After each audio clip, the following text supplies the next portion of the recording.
thrown him into a deep depression. He came back drunk every night. So I think it may not be a good conclusion to assume that it was a lunar mission. He may have had those problems anyway. He didn't know what to do with himself. So I think it was like anyone in life, he found a period where he really didn't know what to do. Aldrin, like many people, have difficult times in their lives, and one never knows exactly why. There were some unusual things that happened that were a bit surprising and influenced my life. Before we went to the moon, President Nixon had prepared some remarks for a speech to give if we could not leave the moon and come back. Nixon was prepared for the worst. On the eve of Apollo 11's launch, he'd secretly recorded a televised message announcing the death of the 3 astronauts. Yesterday, I laid a wreath at the cemetery, which commemorates the brave people. When you are faced with that readjustment, you change or you die. I think that was the reason he became very discouraged in life. So I decided to retire, not just from NASA, but from the Air Force. You could hear him wandering around in the streets, stumbling about, raving. Did people go to the moon or not? The rumors have been growing for years. If Nixon was cold-bloodedly prepared to send these 3 astronauts to their death, what credence can we give to those first steps on the moon which so entranced the whole of humanity? Khrushchev wrote in his memoirs, "Have you never wondered why the President of the United States was not present at the launch of Apollo 11? Eve Kendall, Nixon's personal secretary at that time, made it clear that she would not object to stirring up some 30-year-old memories. It was Henry Kissinger who first took her on as an intern in the White House when she was still only 20. In Washington, Donald Rumsfeld, newly appointed Defense Secretary by President George Bush, celebrates his arrival in the Pentagon. With him are the ex-Secretary of State Henry Kissinger, Lawrence Eagleburger, General Alexander Haig, and the head of the CIA, Richard Helms.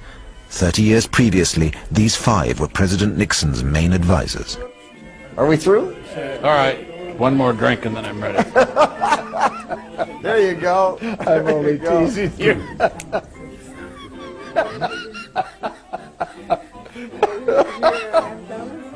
You have a great chance to make a fool of me. What is going on? What in the world? Hello, Mel. How are you? I don't know, he looks a little slippery to me. No, how are we doing this? He's asking, you're asking the question. You answer in English. Well, but then you're going to have to translate them, so I know for sure what I'm being asked. I understand French. I don't speak it very well, but I understand it. Okay. What's your problem? No, don't worry about it. It's okay. Yeah, those are the kind of questions that you have on TV every night. That's a long, complicated story. Only a few people need to know. I'll tell you a fascinating story. The whole thing?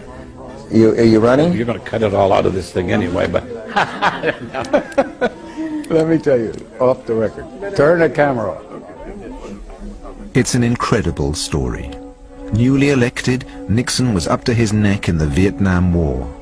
He needed a big stunt to reverse his negative image with the American public. President Nixon was on the telephone, speculating. He kept fiddling with the telephone cord. The Oval Office was in semi-darkness, and I found it very difficult to take notes of this meeting. We had a meeting and talked, and he had made a number of decisions already, basically to try to calm things down. The director of the CIA was looking panicked. He always overestimated the power of the Soviets. The Russians will put a man on the moon. It's only a matter of months, maybe even days. I have very accurate information about that. We can't wait another year. We have to launch Apollo 11 as soon as we can. I was on the telephone constantly and at meetings and various other ways trying to promote more energy, more aggressiveness in this matter. I said to the president then, I said, you can't let this succeed, and you must do everything necessary to make sure that it doesn't. Now, the president turned to his experts at NASA and said, are we ready? The director of the space agency only half reassured him. He said, "We might not be able to send back films of the first steps on the moon." Well, President Nixon refused that idea. No way. The whole world is waiting to see an American take the first steps on the moon. He was very upset about it, and that he felt that something had gone wrong and maybe he was responsible. The President of the United States was irate. The sequence of events I remember as the most tense. Then one of the presidential advisors, I don't know, General Alexander Haig or Donald Rumsfeld, said hesitantly, what if we film the first steps on the moon in a studio? Then if we fail, we can always show those pictures to the public. I talked to the President, and Kissinger supported it. And at first I didn't take it very seriously, and I was told not to take it very seriously. Then it kept going on and on and on. The President was prepared to do so, and I was prepared to support that. And that was decided basically by Henry, Al Haig, and the Secretary of Defense. But in the last analysis, the only person that could make the decision to do A, B, or C is the President of the United States under our system. And he would have to order it done. Nixon settled back in his chair and closed his eyes for a few minutes. And then he stood up and said, "Gentlemen, you have less than 2 weeks to get everything prepared." That was big. That was a big idea. It was an important thing, and a lot of effort went into it. It was an anguishing decision for President Nixon to make. And I think he made the right decision. He was the president, and he deserves credit for having had the courage to do it. He did that on his own. Sensible thing to do. Then he came over to me and picked up all my notes, ripped them up into little pieces, and threw them in the wastebasket. No stage in my life could I ever have anticipated that this would happen. At no stage, not even when I was made National Security Advisor. And I think it is a great symptom of the strength of America that this was even conceivable. I thought it was the right thing to do because we have to do something to show that we're still the United States of America. We walked out of the room, and President Nixon said, I've decided to do that, and I need you to do this job. We're going to do it. It was just amazing. So we were trying to figure out who would do what when. He simply has got to have the person he wants in that job. And it has to be someone who's capable of doing it, and it has to be somebody he knows well. I said, I'd like to talk to one person. And he said, who? Donald Rumsfeld was the first to propose Stanley Kubrick. The film would have to be perfect, but the set could never be built in time. The filming of 2001: A Space Odyssey was drawing to a close in a suburb of London. Why not use the sets there? Rumsfeld was sure that Kubrick would not refuse. During the Kennedy administration, the White House had granted him special authorization to access strategic areas of the Pentagon during the preparations for the film Dr. Strangelove. Kubrick owed them. I told Mr. Nixon, it's very dangerous to lie in the United States. You can't pull a con like that in a democracy. Too many people would talk. It would be absurd.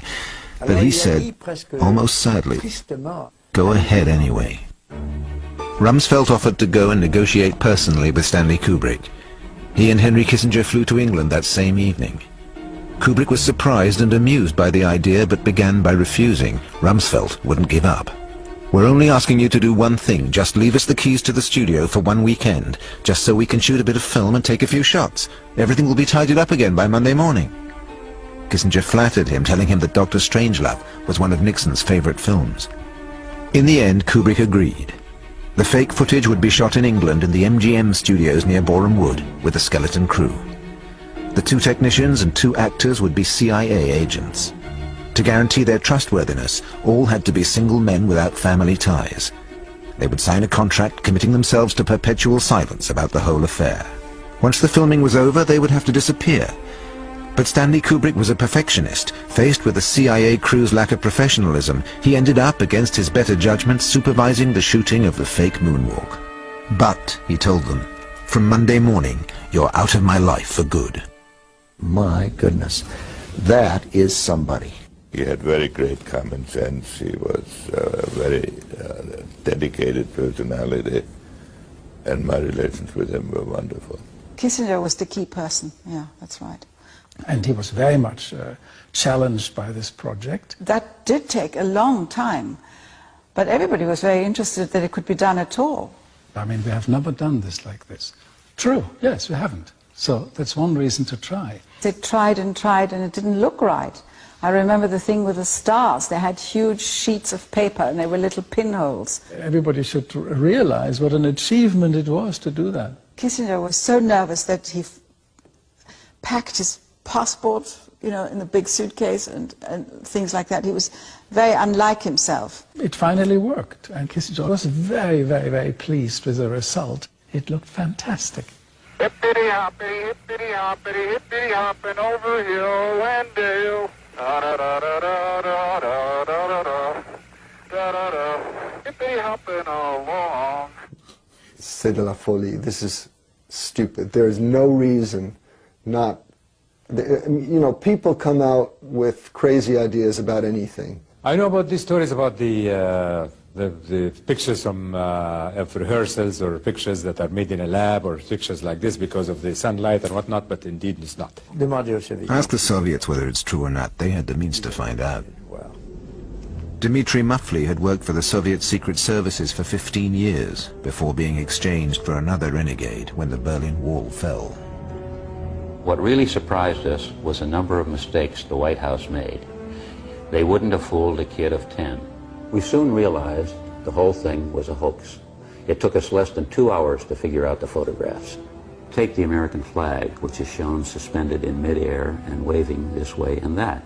But there's no wind on the moon. NASA might say that they retouched the photographs to bring up the stars and stripes to make them more patriotic. That's nonsense.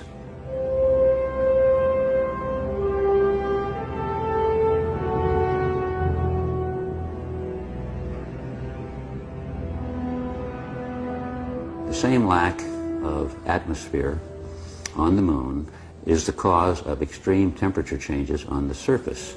The camera used on the moon was a Hasselblad 500 of excellent design and quality, but with no special modifications or cover.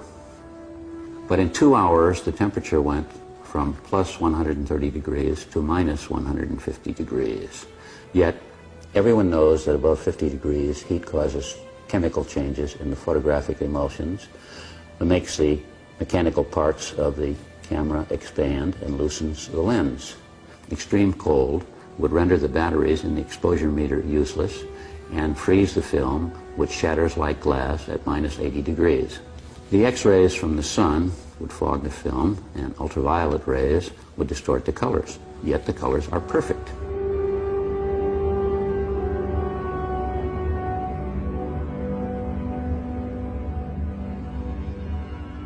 Gravity on the moon is 1/6 of that of the Earth. This means that a fully equipped astronaut in his spacesuit who weighs 184 kilos on the Earth would weigh only about 30 on the moon. Have you seen the depth of that footprint in the sand of an astronaut weighing only 1/6 of his normal weight? On the moon, there is no water. You couldn't get a footprint like that even if you were walking on talc. Finally, in all the photographs, there was no flash. You'd have seen it because the astronaut taking the photograph is reflected in the visor of the helmet of the other astronaut.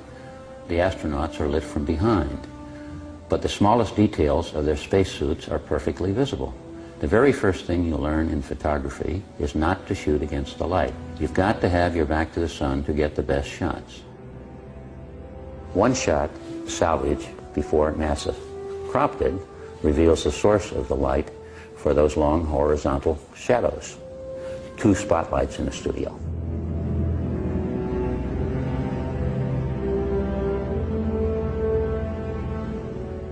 On the Apollo 11 mission, Muffley pointed out, everything went perfectly according to plan, except for one thing. There were no pictures. The film was unusable and none of the photos came out. But everything depended on these pictures, eagerly awaited all around the world. Muffley showed us two photos from the end of a reel of film which had never been developed. They had been slumbering away in NASA's archives. On the first, the shadows make no sense, spreading in all directions. On the second, a photograph of Stanley Kubrick, taken during the filming of 2001, can be seen left abandoned on the studio's fake lunar surface.